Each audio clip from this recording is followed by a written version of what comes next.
Bonjour tout le monde et bienvenue dans ce vlog qui aura pour sujet Alice de l'autre côté du miroir, la suite de Alice au pays des merveilles qui est sortie il y a quelques temps. J'en profite pour inviter ceux qui seraient curieux d'avoir mon avis sur ce film à regarder mon Pourquoi j'en avais tort sur Tim Burton qui était sorti il y a quelques années, donc je suppose qu'il y en a quelques-uns qui ont complètement oublié qu'elle existait et des nouveaux qui ne savent pas, donc je vous encourage à aller le voir si vous la connaissiez. Et d'ailleurs, si vous ne la connaissez pas, je profite pour vous signaler que ce sera probablement le seul film que je fais en vlog cette semaine parce que je suis justement sur la dernière ligne droite du montage du nouveau Pourquoi j'ai raison d'avoir tort. Donc je limite un petit peu mes séances. Mais je suis très énervé. Parce que vous savez que j'ai du mal avec Tim Burton, et que cette daube, cette immonde merde, ce vide créatif qui est Alice au pays des merveilles, qui avait dépassé le $1 milliard de recettes, donne suite à cette film qui, elle, est en train de se planter pour des raisons idiotes qui n'ont rien à voir avec le film lui-même. Il y a des questions de date de sortie, il y a des questions de l'actualité de Johnny Depp qui apparemment a l'air particulièrement sulfureuse en ce moment. J'étais pas du tout au courant, mais je viens de m'en renseigner du coup pour la sortie du film. Et effectivement, ça fout un petit peu la merde. Et on accuse le film d'être mauvais, ce qui est totalement faux. C'est un bien meilleur film que ce qu'était cette daube de Alice au pays des merveilles. L'histoire est celle donc de Alice qui retourne par l'intermédiaire d'un miroir au pays des merveilles pour venir en aide à son ami le chapelier fou qui vient de se mettre en tête que sa famille était encore vivante et que Alice pourrait l'aider à les retrouver, alors que si vous avez vu le premier film, vous savez que sa famille, la famille du chapelier fou, a été tuée par le Jabberwocky. Et donc elle revient pour lui venir en aide, et pour lui venir en aide, elle va avoir recours à la machine du temps.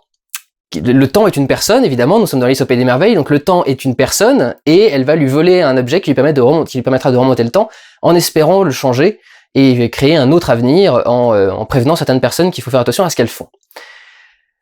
Et le film est un excellent conte de fées, c'est un super bon film pour enfants, il est ultra créatif, contrairement à ce qu'avait fait Alice au pays des merveilles, qui était d'une platitude insipide, avec des décors complètement noirs et blancs et des trucs tout bêtes, mais je vais pouvoir vous opposer par exemple le château de la reine de cœur, qui dans celui de Burton est un château tout ce qu'il y a de plus normal, avec limite deux voûtes qui forment un semblant de cœur un peu désordonné parce que c'est Tim Burton et qu'il faut pas que ce soit droit sinon il est pas content.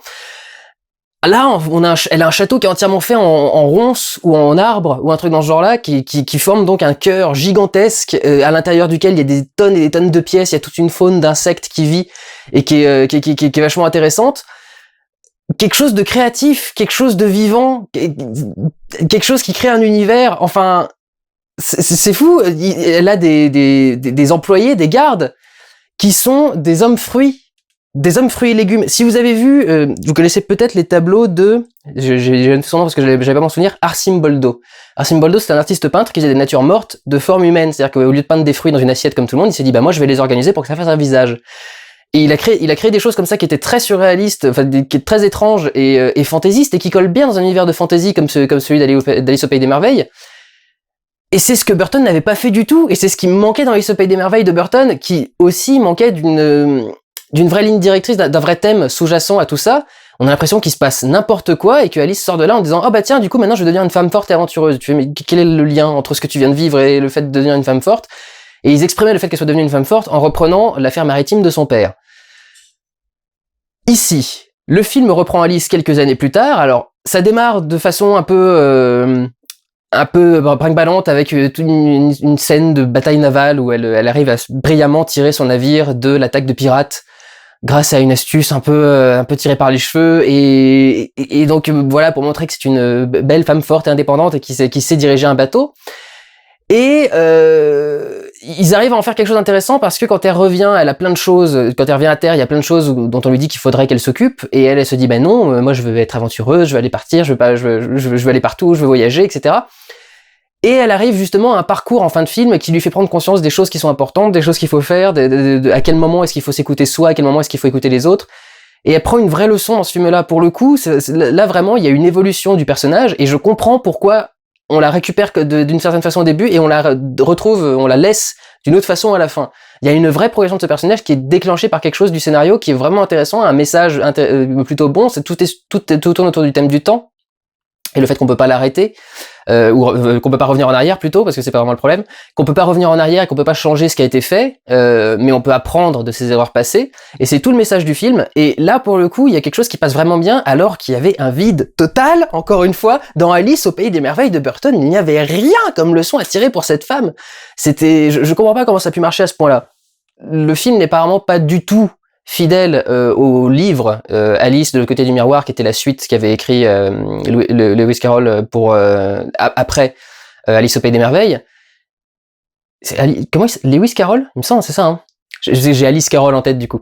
Et donc ça n'a pas du tout de rapport, parce qu'apparemment Lewis Carroll était un peu barré, et son roman est surtout un recueil d'événements qui lui seraient arrivés, organisés d'une façon un peu étrange, etc. Donc c'est Alice au Pays des Merveilles, quoi. Ça n'a pas beaucoup de sens et beaucoup d'ordre. Donc ce film-là ne lui colle pas du tout, mais crée quelque chose d'intéressant et crée un univers intéressant, et un bon univers de fantasy, par exemple, de base, pour commencer. Alice débarque du miroir, elle saute sur un truc, elle fait tomber Humpty Dumpty, et immédiatement après, on voit toute une troupe de jeux d'échecs qui vont le récupérer un par un, pièce par pièce. On a vraiment l'impression pour cette fois-ci de rentrer dans un film pour enfants, un film Disney presque. On est à deux doigts de voir les balais qui arrivent en portant les seaux et c'est vraiment ce monde de fantasy. Ils ont créé tout un univers médiéval, mais de façon très stylisée, donc pour rendre quelque chose d'intéressant. Il y a des designs magnifiques dans ce film. Enfin, c'est le design du château du temps, le château du maître du temps qui est superbe, et je comprends pas qu'on ait pas eu d'idée comme ça pour le premier film. Mais des vrais décors intéressants, très recherchés, très élaborés. Je suis en train de regarder un petit peu mes notes et tout ce que j'ai fait. Les deux jumeaux. Alors attendez, je vais essayer de finir quand même sur les trucs du fantasy, de la fantasy. À un moment, il y a une chaîne qui bloque un passage. Quand la chaîne est enlevée, elle se transforme en papillon. C'est un truc tout con, mais pourquoi ne pas l'avoir fait dans Alice au Pays des Merveilles? Moi, ce que j'ai pas compris, c'est qu'Alice au Pays des Merveilles dans celui de Burton, c'était Alice au Pays des non-merveilles, parce que c'était un pays entièrement gris, où il se passait rien. Là, les couleurs sont ultra pétantes, c'est un monde ultra coloré, dont on sent vraiment qu'il est fantaisiste et fantastique, et qu'il est intéressant, et qui est opposé, du coup, au maître du temps, qui, lui, est entièrement habillé de noir et blanc. Un peu comme pour dire, le temps n'est pas d'un côté ou de l'autre. Il est aussi méchant que bon, et du coup ce personnage noir et blanc au milieu de tout le reste, presque noir et blanc parce qu'il est en couleur, il est filmé en couleur et il n'y a pas de filtre noir et blanc sur lui, mais son costume est noir et blanc et gris, etc. Et ça crée du coup quelque chose d'intéressant, et rien que ce personnage-là, le personnage du temps, est 10 000 fois plus créatif que ce que vous avez pu voir dans Alice au Pays des Merveilles. Le fait qu'on voit tout le mécanisme d'horloge dans sa nuque constamment, la performance qu'offre Sacha Baron Cohen, toutes les petites blagues qu'il fait sur son truc, tout ça est très créatif et vraiment fait partie d'un univers de fantasy. Tous ces petits sbires en pendule, c'est dans un autre film, on aurait fait 10 000 fois le même sbire, animé de façon différente par des animateurs. Là, ils en ont vraiment modélisé des tonnes et des tonnes de différents pour créer un univers sympa. Il y a plein de petits personnages secondaires qui virevoltent autour de ce film et qui sont juste un plaisir à regarder pour les yeux parce que c'est un truc créatif et un peu neuf dans cet univers-là. L'océan du temps, j'en dis pas plus, mais magnifique. C'est une des plus belles visions du voyage dans le temps que j'ai pu voir dans les films. Il y a beaucoup de façons de le représenter, certaines plus métaphoriques que d'autres. Et là, du coup, celle-ci était vraiment très très belle et presque un côté tableau impressionniste dans ce truc-là ou des surréalistes même. Il y a vraiment quelque chose qui marche très très très très bien. Oui, j'allais venir par rapport à l'histoire originale. Pardon, excusez-moi. Il y a un moment où, à l'époque où a été écrit Alice au Pays des Merveilles et où a été écrit Le Magicien d'Oz ou des choses genre-là, on aimait bien foutre les gens dans des asiles dès qu'ils disaient quelque chose qui sortait un peu de l'ordinaire.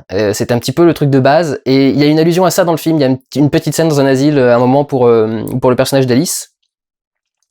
Qu'est-ce que j'ai d'autre? La façon dont le temps, il y a des effets sur le temps en particulier, les effets du temps une fois qu'on l'a modifié, qui sont aussi très très bien faits et qui sont très très beaux.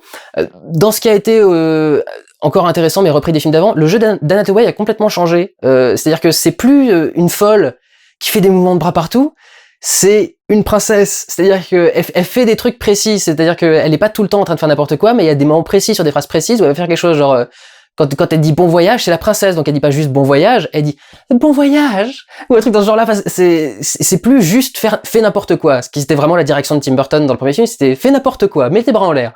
Là non, là il y a une vraie direction. Par exemple, les deux jumeaux qui discutent entre eux, qui avaient pas du tout été exploités dans le premier film, où c'était juste deux jumeaux avec des looks un peu bizarres et qui s'engueulaient de temps en temps. Là, il y a tout un jeu qui se fait, par exemple, sur leur façon de parler. Ils ont une façon de parler en rythme, en allitération et en essayant d'avoir des phrases qui se répondent les uns les autres. Genre, alors je sais pas comment ils ont traduit en français. Moi, je l'ai vu en VO évidemment. Elle lui demande quel est le problème avec le chapelier, donc the matter of the Hatter. Et l'autre lui répond, les deux frères commencent à parler et font yes, the matter of the Hatter, or the Hatter of the matter, leur répond l'autre. Et des trucs dans ce genre-là. Il y a que des petits jeux de mots comme ça sur la réplique. Il y a un vrai jeu sur le fait que ces deux personnages se ressemblent, un jeu de Dupont et Dupont presque. Tout con, mais qui était complètement absent du premier Alice au Pays des Merveilles. Arrête pas de me dire que Tim Burton est un mec imaginatif et créatif quand vous voyez des trucs comme ça. Putain de merde! Et c'est ce film-là qui va se viander en plus. Parce qu'on s'est dit, ah bah oui, mais Alice, c'était pas très bien, donc on va pas aller voir la suite. Bah non, tant qu'à faire, si jamais la suite avait réussi à faire quelque chose de bien. Oh, c'était joli ce son, ça. Je fais ça quand je suis énervé des fois. Ça doit être magnifique. Les narines qui vibrent et tout, ça doit être superbe. Je crois que c'est la première fois que je le fais dans un vlog, c'est bizarre. Petit problème d'ailleurs au niveau VOST-VF. Évidemment, ça arrive à chaque fois, mais c'est tout petit contresens qui me gonfle. À un moment, le chapelier fait My family must have survived. Donc must, c'est une obligation, ma famille doit avoir survécu. Que les Français traduisent par ils sont peut-être encore en vie. Oui mais non, si le personnage est obsédé à ce point-là, il dit pas peut-être, il dit they must, il dit ils doivent être en vie. Donc pourquoi vous voulez traduire peut-être? C'est de la base quand même, must. C'est un des premiers mots qu'on apprend, putain. Donc voilà, pour ce qui est de ce qui a été repris. Savoir aussi que c'est un des derniers rôles d'Alan Rickman, et ça fait bizarre d'ailleurs de l'entendre. Alors il revient pas dans le film, il a fait qu'une seule scène. Je sais pas s'il avait enregistré que ça, ou s'il devait revenir plus tard dans le film et que finalement ils ont pas pu. Je pense pas, parce qu'il a commencé à se tourner il y a quelques temps quand même. Mais c'est vrai que vous allez être réintroduit au monde de Alice par la voix d'Alan Rickman, et c'est probablement une des dernières fois que vous l'entendrez dans quelque chose d'original, donc toujours ça d'intéressant à aller voir. Et en plus, le film est esthétiquement très bien réalisé. La 3D est ultra bien gérée, c'est une des meilleures 3D que j'ai vues depuis très longtemps. Tous les décors sont étudiés pour être en profondeur, tous les plans sont étudiés en couches. La méthode Hitchcock, c'est vraiment travailler en couche avec l'élément principal en première couche, l'élément secondaire en deuxième couche, et vraiment des trucs travailler comme ça pour faire ressortir la 3D. Hitchcock avait fait un film en 3D qui s'appelle Le crime était presque parfait. Donc vraiment le rendu 3D est vachement intéressant, très immersif, et tout le film est d'une créativité vraiment qui est assez rare et justement qui me manque dans ces films-là, et en particulier ce Disney. C'est à peu près le reproche que j'ai fait à chaque fois que je revenais à un film Disney en vlog, quand j'avais été voir Maléfique ou quand j'avais été voir il y en avait d'autres dans ce style-là, mais je les ai plus en tête. C'était un manque de créativité pour des films qui sont alors c'est pas la même chose, mais le Oz, le magicien d'Oz, qui avait été fait avec James Franco dans le rôle principal, et c'était Sam Raimi qui avait réalisé le film. Et pareil, j'avais dit, il y a 3 pauvres races différentes dans le truc, c'est ça un monde fantasy, c'est ça un monde machin. Et en fait, ce qui est marrant, c'est qu'à chaque fois que je vois un film qui fait un vrai film fantastique pour enfants avec des trucs créatifs, avec des trucs originaux, il se viande. Il y avait Pan, Peter Pan, et là il y a Alice de l'autre côté du miroir. Alors qu'Alice de l'autre côté du miroir est un très bon film de divertissement pour enfants. Je peux pas le répéter encore plus, enfin c'est ce qu'aurait dû être Alice au Pays des Merveilles, et je comprends pas que Alice au Pays des Merveilles arrive à sortir 1,2 milliard et quelques de dollars de recettes en faisant du vide et en n'étant pas créatif et pas original, et comment celui-ci peut être en train de se planter parce que Johnny Depp a fait le con, ou parce que il est sorti à une date où il a plus de concurrence, ou parce que machin. On veut pas essayer de soutenir les films s'ils sont bons ou pas bons. Quand même fou. Bien sûr, je suis un idéaliste en disant ça, mais c'est quand même dingue de voir des trucs pareils. Parce que les gens jugent toujours a priori. C'est pas a posteriori. C'est toujours oh ça va pas être bon, ou ça va être bon. C'est pas comme ça que ça fonctionne. D'abord on teste et ensuite on voit si c'est bon. Et donc voilà. Je pense que vraiment c'était un bien meilleur film que le premier, et je suis bien plus fan de celui-ci que des autres, enfin que de l'autre. Les acteurs sont bons, la performance de Sacha Baron Cohen en maître du temps, elle est très très drôle. Même Helena Bonham Carter fait un truc un peu différent et un peu neuf. Franchement, c'est plutôt sympa. Il y a une façon originale de mélanger cette histoire avec l'ancienne et d'expliquer en gros presque tout ce qui se passe d'étrange dans le monde, dans ce pays imaginaire. Et il y a tout le côté absurde qui fait Alice au pays des merveilles. Vous allez voir que tout ce film est parti d'une tartelette. Rien que ça, c'est drôle à dire, mais du coup, quand on se retrouve devant le film, c'est assez marrant. Et voilà, c'est un beau voyage et je le trouve vraiment intéressant. Petit bémol, c'est que le film se termine sur une chanson de Pink qu'elle a fait spécialement pour le film. Je ne juge pas la qualité de la chanson elle-même, mais alors, quand on sort du pays imaginaire et qu'on a cette vieille pop qui débarque à la fin du générique, j'ai rarement vu un film qui signale une musique qui signale à ce point que le film est fini. Il n'y a pas meilleur moyen de sortir du film que de foutre une musique qui n'a rien à voir au générique après tout ce qu'on vient de voir. Vous faites un film ultra post-apocalyptique avec à la fin, je sais pas moi, qu'est-ce qu'on pourrait dire, une chanson de... Non, Mylène Farmer, ça collerait. Je sais pas, une chanson d'Olivia Ruiz. Vous finissez un film super grave et super glauque avec des gens qui meurent dans de la misère sociale et des machins, et d'un seul coup vous avez la femme chocolat qui débarque et c'est vraiment le truc, l'antithèse complète du film, quoi. Le film est original et créatif, à la fin on met Pink. Je connais même pas spécialement cet artiste, je l'ai toujours entendu faire des trucs au loin sans jamais m'y intéresser. Mais là, du coup, je l'ai eu en plein dans les yeux. Non, c'était pas la bonne musique pour finir ce film. Ou peut-être la meilleure, j'en sais rien, mais c'est sûr que ça fait un retour aux réalités, brusque. Bon, voilà, vous avez compris que j'avais plutôt bien aimé De l'autre côté du miroir, contrairement à son prédécesseur. Et je vous encourage plutôt à aller le voir, c'est un bon divertissement. Si vous avez des enfants, je vous encourage largement à y aller. C'est bien plus conseillé de les envoyer voir ça que de les envoyer voir X-Men Apocalypse ou Deadpool ou des choses de ce genre-là. Il y a vraiment des parents, je sais pas comment ils choisissent les films qu'ils envoient voir à leurs gosses. Alice de l'autre côté du miroir, ça ce sera beaucoup mieux. Et voilà, j'ai pas grand-chose à rajouter. Prenez soin de vous, allez voir des films. Ciao!